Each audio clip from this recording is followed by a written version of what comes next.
Next question is from Marissa Lift Repeat.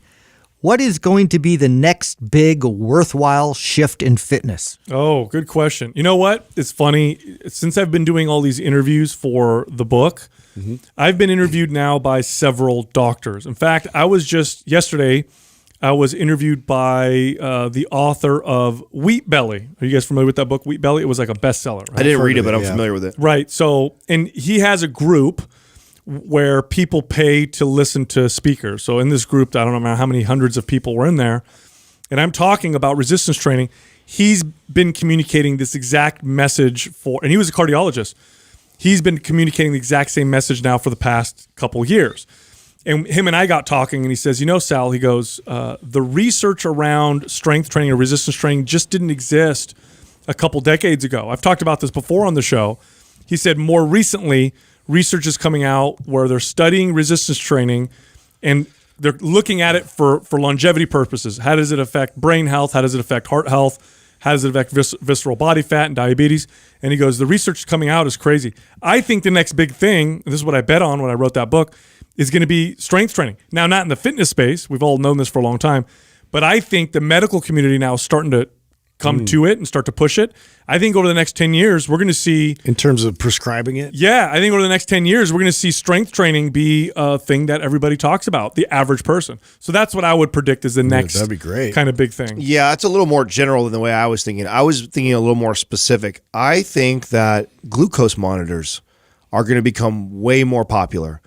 I think you're going to see, and I think it's going to help a lot of people that have like diabetes and stuff, and it's going to unlock a lot of things nutritionally for people that are trying to figure it out. I mean, we were just off air having a conversation with Melissa, and she was from Whole30, and she's using it right now, and we were talking about how she could eat oatmeal. She was telling me like she could eat a whole big old bowl of oatmeal, no spike whatsoever from it, but then she has a little bit of sweet potato and she gets a massive spike from it.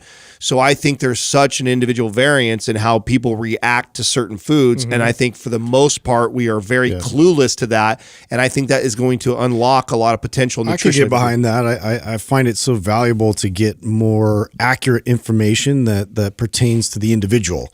And I think, the more we can kind of hone in on that nutritionally will really provide people with a lot of good, valuable, things that they can then apply to their planning and their organizing of their shopping lists and everything. Yeah, I would like for that to be a big thing. I think that's extremely valuable. I'm very fascinated. The challenge is going to be, are people going to do anything with this information? That's always going to be the challenge, right? Well, that's always with tech. Anything, right? Because it'll start out as they're trying to make it cool, and then later on, people will be like, "Okay, what's the value here?" I mean, it's the same debate that we made with the whole mirror and tonal thing, right? Yep. Because that thing could be extremely valuable too. Totally. But will people use it, and will they use it correctly, and will they be consistent with it, or will it be just that much harder because it's in their house and it's easier to say no to it and not do it? So. A lot of these tools. So I don't know. I think the glucose monitor, because it's something that you literally stick it on you and don't have to think about it. And then all you'd have to do is basically check your app to get the feedback on what you ate.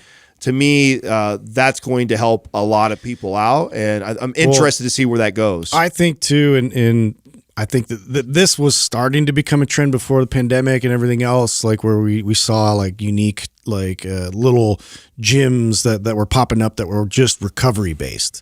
And I was getting excited about that, but then, all this hit. And so it was like, retail took a massive, lump to the face, but I could still see, some traction there in terms of like, there's just a big community of people that are overtraining, don't realize it yet. Once they kind of step into something like that introduces them to what a full recovery focus would provide them, I think it would be interesting and valuable.